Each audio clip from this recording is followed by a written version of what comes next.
This idea that freedom allows you to do whatever you want whenever you want has to stop. You have to also really take into heart and consideration of the people around you.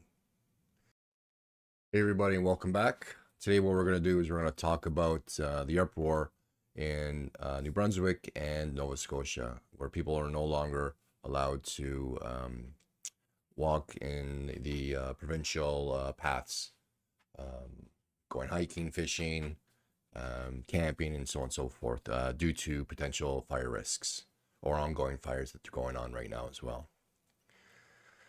So, as people are probably are seeing what's going on right now, all over Canada, even in the U.S., there are huge amounts of forest fires. So much so that like the fires in Manitoba are affecting the air quality here in Toronto. Get a haze.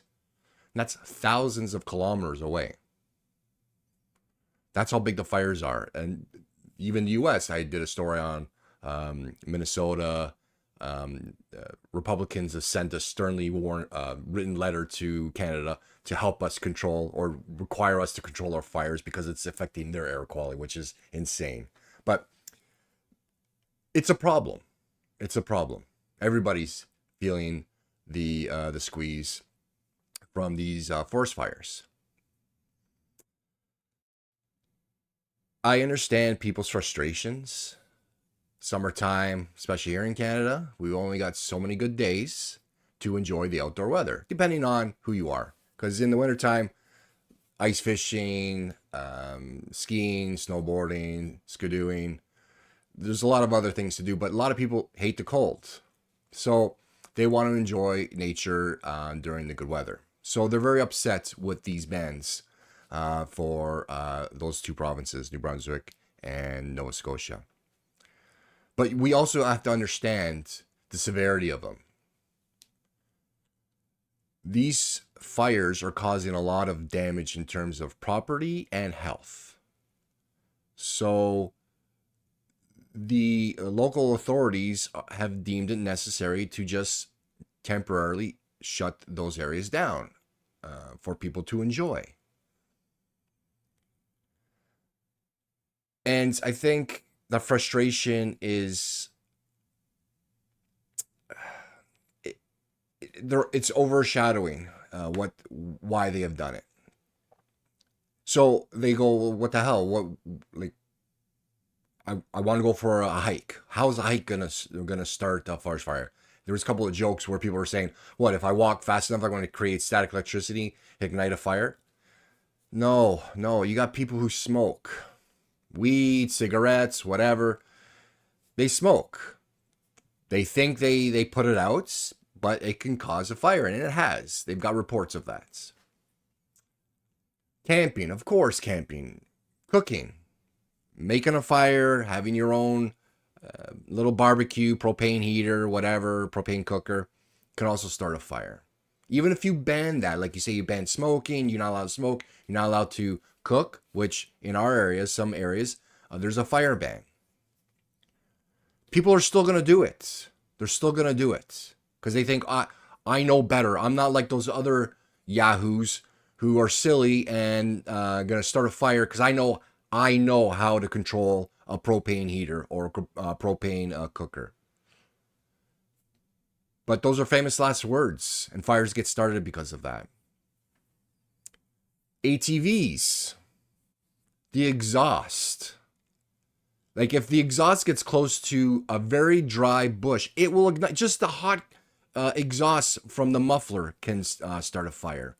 Let alone, you don't think these guys who go down the trail or just continuously go down the trail, they don't go off the trail and do like off-roading because they have an ATV. They want to use it.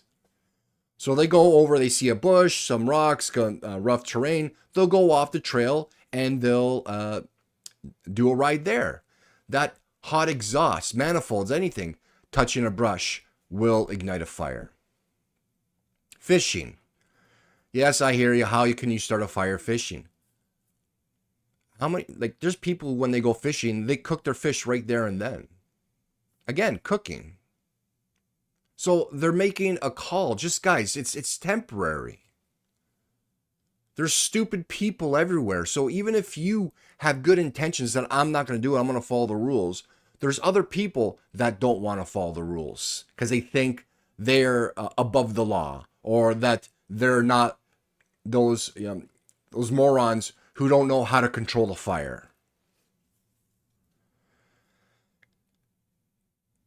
There's also a lot of comments online where they're invoking freedom and tyranny. You sound, and this is, a lot of it could probably be coming from like people who are trolling, bots, whatever, just to create, anger and something out of nothing. Because that's how they get their jollies. There's nothing of this has to do with tyranny or freedoms. Rules and regulations. They control the provincial parks. They mandate the rules and regulations, and they can shut it down. It's not there. It's nothing where they don't have any control of something, and they've come in and taken over and made a rule that displaces the entire population. That's not what's going on. Do you know the resources it requires to put these forest fires out? A lot of times, all it is has nothing to do with putting them out. It's just containment. It still requires a lot of resources, manpower, finances. So every fire that is raging right now in wherever, anywhere, pick a place, takes resources away to other things that they could be using it for. Like, for example, Nova Scotia and New Brunswick. Healthcare, education, taking care of seniors, long-term care homes. That's just a few to name. So you're spending millions of dollars to fight fires that could have been prevented, and people are upset because they can't go for a hike. Walk around the streets. Talk to your neighbors.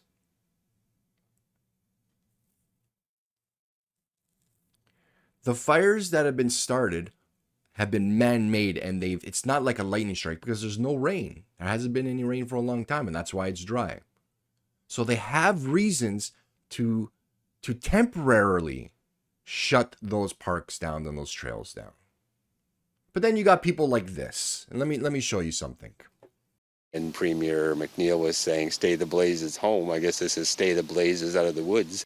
A week has passed since the Nova Scotia-wide ban on entering the woods came into effect, and some citizens are already testing its limits. A Cape Breton man's videos went viral over the weekend after he went to the Department of Natural Resources office in Cox Heath and announced he was going into the woods in protest. So I want to challenge this order in court, and the only way for me to do that is to get the fine. So I'm not trying to make trouble for you guys, okay? I just want a piece of Tim Houston. Jeffrey Evely, who is a right-wing political candidate for the People's Party of Canada, got thousands of comments on his videos, some calling his actions a cry for attention, while others were outraged on his behalf. If I defy their orders to go into the woods, then I will be fined, and they also said that they would double my fine to $50,000. So I'm going to walk down here and go into these woods. He knows full well that this is a violation, and in fact wants to be involved in a violation as a way of making a point. So he certainly removed some of his defenses. This comes after nonpartisan groups like the Ecology Action Centre and Dow Legal Aid released statements criticizing the ban last week. Evely tells Global News he too wanted to make his opinion known publicly. When we try to take these cases to court, especially around our charter rights and our human rights, there's a lot of bad precedent being set. And so I wanted to raise a lot of public awareness about this. He was handed the fine immediately upon exiting the wooded area, plus taxes. $28,870.50. Nova Scotia's Department of Natural Resources confirmed a man from the eastern region was fined, but would not confirm his identity, stating since the wildfire prevention measures were put in place, the Department of Natural Resources has issued 6 fines to folks violating those measures. My personal feeling is that the government would be able to uphold the law. So it's both a risk to him on a financial level and a risk to the general public for that kind of conduct to be widespread. Ella MacDonald, Global News. Okay, so a little background of this guy, this Jeffrey Evely. So, of course, People Party of Canada. What the hell? Oh my God, what a disaster that party is. So, there's already a few questions answered on that one, what type of person this guy is. But, so he's a retired veteran, 20 years, served this country, communications, was deployed in Iraq and Iran, or sorry, uh, Afghanistan, not Iran, Afghanistan and Iraq, and worked under NATO for a while. Served this country. Great. Beautiful. Thanks, great brother. Love it. Did your job. 20 years. Long time. However, dude, being in the military, you should be well versed in rules and regulations and following orders. So a lot of these people online are calling this guy a patriot.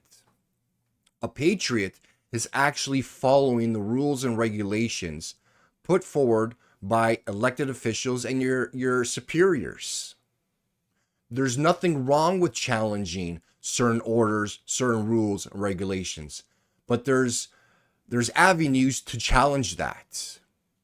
Take it to court, like this gentleman said online. He even said he was going to take it to court, but under the Charter of Rights. So that's another argument that a lot of these guys are saying, that free to roam around, that the government's not allowed to restrict your movements. Not allowed to restrict your movement into certain areas that deemed a hazard to property and people's safety, which is this is validated. If there was no fire whatsoever and they just shut it down with some lame excuse that you could start a fire, then I would be on board with you and I would support you. But this is stupid. There's fires everywhere. We could see with our own eyes. Like, we could see the smoke, the flames, what it's causing, the damage. And you want to say it's a violation of your Charter of Rights? Come on. $28,000, he deserves that fine. He deserves it, and he's going to lose, and I'm happy about that. So I'm not questioning his patriotism, that he doesn't love Canada or he would fight for it. I'm not here to question that, and I don't believe he wouldn't or he hasn't. I believe he loves Canada. I believe he loves this country with all his might. I think his heart is going in the wrong direction in terms of what he thinks is fair. This idea that freedom allows you to do whatever you want, whenever you want, has to stop. You have to also really take into heart and consideration of the people around you. It's a small inconvenience for people's safety, for actual safety, but also the resources that people go for a hike there, and there's a fire that starts that day or that afternoon. Now we have to send other people in to rescue those hikers, fishermen, campers, ATVers, whoever, because the fire can spread quickly and entrap you. We see video of that all over the internet, of that happening out west in the US. So we understand the consequences.